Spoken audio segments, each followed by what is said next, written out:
ताड़ना शब्द क्या है? भगवान ताड़ते हैं, तो इसका मतलब क्या भगवान आपको मारते हैं? फिर आप कहेंगे नहीं, वहां लिखा है ताड़न के अधिकारी, ताड़ना, ताड़ना। तो फिर थोड़ा सा हम इस शब्द के लैंग्वेज के ओरिजिन पे जाएंगे कि ये शब्द है कहां का। तो जहां तुलसीदास जी लिख रहे हैं चित्रकूट में बैठ के, जब आप वहां जाएंगे तो वहां इसका मतलब अलग है। लेकिन आपके यहां अगर इस शब्द को दूसरे दर्शन में लिया जाता है तो अलग है। जैसे मैंने कई बार आपको बताया कि हमारे यहाँ मिस्टर और मिसेस का रिवाज बड़ा कहने का बहुत आसान है और दुनिया भर में मिस्टर और मिसेस चलता है। लेकिन मिस्टर और मिसेस की उत्पत्ति कहाँ हुई थी? लिव इन रिलेशन में रहने वाले लोग जब एक दूसरे को छोड़ देते थे तो जो स्त्री होती थी उसको मिसेस या मिसेस बोला जाता था, और जो पुरुष है उसको मिस्टर बोला जाता, जो मिस कर दिया गया, जो छोड़ दिया गया। लेकिन आज की सामान्य भाषा में हमारे उपयोग में आ रहा है और हम अलग दर्शन में उसको ले रहे हैं। तो जब ये चौपाई बोली गई तो इस चौपाई के पीछे का दर्शन अलग है। मतलब कब, कहां, किसको किस तरीके से ट्रीट करना है। तो अगर ढोल को पीटना है तो स्त्री को पीटना नहीं है, ध्यान रखिएगा। यहां ताड़न का मतलब स्त्री को पीटना नहीं है, क्योंकि सारी चीजें अलग अलग हैं। वहां उसका मतलब है उसकी रक्षा करना। और चाहो तो शब्दकोश में जाओ, पता पड़ जाएगा। आप कहेंगे कि मैं शायद ढकूं या कोई बात है, शब्दकोश में जाओ, पता पड़ जाएगा।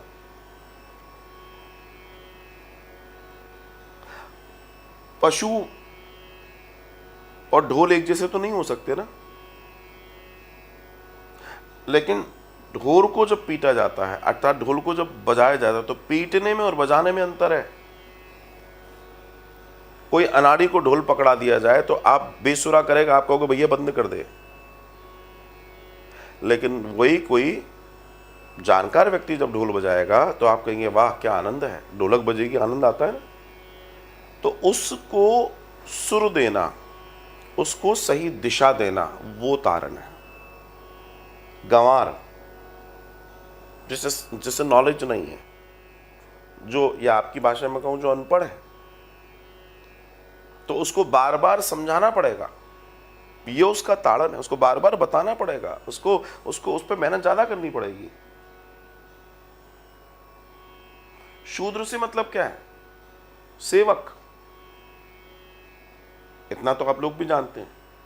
सेवक जो सेवा में है वो सारे शूद्र हैं, जॉब में है वो सारे शूद्र हैं। तो उनको उनका बॉस उनसे कार्य कराने के लिए जो भी चर्चा करेगा वो तारण है। अब वो कभी सॉफ्ट भी होगा, कभी हार्ड भी होगा, लेकिन ये कोई बुराई वाली बात तो नहीं।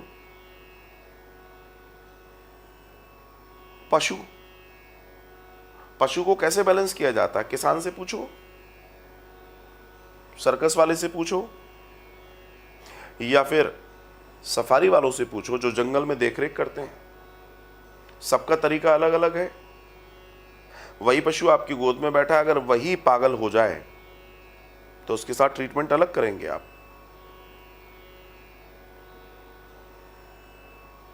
वो ताड़न बदल जाएगा।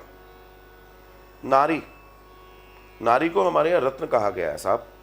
एक बात और देखिएगा, एक बात और बहुत समझने की है कि हम किसी व्यक्ति के किसी शब्द को पकड़कर बैठ जाएं, ये समझदारी नहीं है। समझदारी यह है कि उस व्यक्ति का ट्रैक रिकॉर्ड क्या है, पहले ये देखें। क्या उसने निरंतर महिलाओं के या इन सभी के बारे में गलत कहा है? ऐसा बिल्कुल नहीं है। इसका मतलब ये कुछ विशेष बात है। तो नारी को कहा गया है रत्न, स्त्री को रत्न कहा गया हमारे यहाँ। आप मुझे बताइए, रत्न को क्या रोड पे रख देंगे? और रोड पे रख दिया जाए या खुला छोड़ दिया जाए, रत्न बचेगा? नहीं बचेगा। तो जब बिटिया का जन्म होता है तो ये जो ताड़न है, अर्थात ये जो सेवा है, ये जो रक्षा का कार्य है, उसकी देखरेख का कार्य है, उसको सलाह देने का कार्य उसका पिता करता है, उसके बाद उसका भाई करता है, उसके बाद उसका पति करता है, और उसके बाद उसका बेटा करता है। मतलब उस रत्न को हमेशा संभाला जाने वाला कार्य है। लेकिन लोगों का अपना अपना प्रोडक्शन है, और लोग अगर, तथाकथित लोग अगर इस तरीके से इंगित कर रहे हैं, तो फिर ऐसे लोगों को बैठा क्यों रहे हो जिन्हें सही अर्थ नहीं मालूम।